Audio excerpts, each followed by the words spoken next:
بسم اللہ الرحمن الرحیم. خاتون حضرات، میں ہوں اختر عباس اور آپ سب کو السلام علیکم. موسم اتنا شاندار ہے کہ سچی بات ہے صبح سے اٹھ کے کہیں آس پاس جانے کو دل نہیں کرتا. سارا وقت تو ہیٹر کے پاس بیٹھے رہے اور بیچ میں نظر چرا کے میں بھاگ کے جا کے کوئی آدھا گھنٹہ لحاف میں گھس کے وقت گزار لیتا تھا.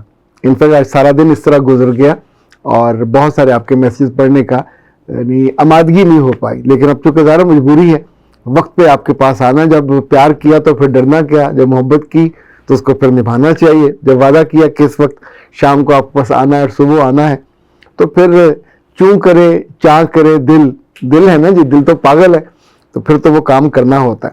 مبشرہ کہتی ہیں کہ سر اعلیٰ تعلیم کے ساتھ ساتھ اعلیٰ درجے کی پریشانیوں نے مجھے آن گھیرا ہے اور میں اس وقت MBBS فائنل ایئر میں ہوں.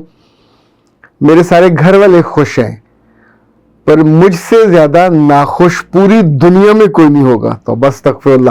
میرے بچے، یہ اتنی بڑی سٹیٹمنٹ کیا ہوا ہے؟ کیوں اتنے دکھی ہو؟ یعنی جو بچیاں M.Phil کر لیتی ہیں، وہ بچیاں جو PhD کر لیتی ہیں، ان میں سے بھی بیشتر بچیوں کے ساتھ اس طرح کا معاملہ ہوتا ہے. اپنے دکھ کا، تکلیف کا یا ایک طرح کی انگزائٹی اس کا اظہار ہوتا ہے. باقی لوگوں سے اتنا اعلیٰ ہونا، اتنا مختلف ہونا، آپ اس کو انجوائے بھی نہیں کر پاتے. اور کبھی آپ نے سوچا کہ جب آپ MBBS میں جا رہے ہوتے ہو 12-14 سال کے بعد تو آپ کے گھر میں، آپ کے دوستوں میں، آپ کے عزیزوں میں کس قدر ایک طرح کی خوشی اور ایلیویشن وہ ہوتی ہے جس میں سب لوگ بڑی عزت محسوس کرتے ہیں. دے فیل گڈ. ان کا بیٹا، ان کی بیٹی، ان کا بھائی، ان کی بہن MBBS میں جا رہی ہے اور ظاہر باقی لوگوں سے یہ کئی لاکھوں میں سے 4-5 ہزار بچے بچیاں ڈاکٹر بن پاتے ہیں. اب جو آپ کا مسئلہ ہے یہ اتنا جینوئن ہے کہ جیسے جیسے تعلیم مکمل ہو رہی ہے، جیسے جیسے وہ جو ٹارگٹ ہے وہ اچیو ہو رہا ہے، تو اصولی طور پہ تو آپ کے دل کو راحت ہونی چاہیے، پر راحت نہیں ہو رہی ہوتی. آپ کے دل کو وہ جو سکون اور ایک سودنگ والی کیفیت ہوتی ہے وہ نہیں ہوتی. کیا وجہ ہے؟ کہیں ایسا تو نہیں ہے جیسے ایک وقت آتا ہے جب انسان کی نیند اڑ جاتی ہے، پھر بھوک مر جاتی ہے، پھر لوگوں کو دیکھنا، لوگوں کو ملنا برے لگنے لگ جاتا ہے، پھر لوگوں کا آنا، لوگوں کا پوچھنا برا لگنے لگ جاتا ہے، کسی کا کہنا وہ اس سے بھی برا لگنے لگ جاتا ہے. اور کسی کو اور نہیں ہوتا، یہ کسی آپ کی ماں ہوتی ہے، یہ کسی آپ کا باپ ہوتا ہے، آپ کی بڑی بہن ہوتی ہے، آپ کا بھائی ہوتا ہے. جو ہی وہ بادر کرتے ہیں یا جو ہی انہیں فیل ہوتا ہے کہ آپ کا چہرہ بہت دنوں سے تنگ ہے، آپ پریشان ہو اور وہ پوچھنے لگتے ہیں تو آپ انہیں ایک شٹ اپ کال دیتے ہو اور یہ بہت ناواجب اور ناروا ہوتی ہے. میں زندگی کو کبھی نہ سمجھ پاتا اگر میں نے مختلف اداروں میں جابز نہ کی ہوتی. اچھا، کچھ جابز ہوتی ہیں آپ بالکل انیشل سٹیج کی کرتے ہیں اور کچھ جاب ایسی ہوتی ہیں جہاں بہت سے لوگ آپ کو جواب دہ ہوتے ہیں. دے رپورٹنگ ٹو یو. اچھا، جس کو رپورٹ کر رہے ہوتے ہیں تو وہ بھی ظاہر ہے بڑی آرگنائزیشن کا حصہ ہوتا ہے، تو اس کو رپورٹ اس لیے کر رہے ہوتے ہیں، اس کے پاس ٹاسک ہوتا ہے. اس ٹاسک میں اس نے لوگوں کو کام چھوٹے چھوٹے حصے کر کے ڈسٹریبیوٹ کرنے ہوتے ہیں اور وہ and of the day like آپ کبھی اگر ٹیکسٹائل مل میں گئے ہوں تو وہاں جو فلور مینیجر ہوگا اس کے پاس 600-700 لڑکیاں ہوں گی اور پھر ان کے پاس سپروائزر ہوں گے. تو کیا کریں گے؟ صبح وہ آگے بیٹھ جائیں گے، ہیٹر تاپیں گے، کھیلیں گے. ایسا کریں گے کیا؟ سب کے کام اناؤنسڈ ہوتے ہیں. کون کس مشین پہ بیٹھے گا؟ اچھا، کس مشین والی صرف جیبیں بنائیں گی، کس مشین والے صرف ٹراؤزر کی لمبائی کو کاٹیں گے اور اس کو سیئیں گے، اور کون سی مشین والی جو لڑکیاں ہیں وہ زپ لگائیں گی. یہ سارا پروسیس ہوتا ہے. جو اینڈ والا ہے وہ اس کو فنشنگ دے گا، بٹن لگائے گا اور اس کے بعد کیا ہوگا؟ یعنی یہ 7-8 گھنٹے کے بعد آپ کو ہر صورت میں 5,000-7,000 ٹراؤزر، پینٹس، جینز یا شرٹس جو بھی وہاں بن رہا ہے وہ تیار کر کے اس کو پیکنگ میں بھیجنا ہوتا ہے. اس کے اینڈ میں پیکنگ ہوئی، فٹافٹ وہ طے کرتے جائیں گے، پیک کرتے جائیں گے. اب جو اس کا سپروائزر ہے وہ فلور مینیجر کو، اور فلور مینیجر اپنے اس مینیجر کو جو مجموعی طور پر جس کو آپ رپورٹ کرتے ہیں بتائیں گے کہ آج کی ہماری پروڈکشن یہ رہی. اگر یہ نہ طے ہو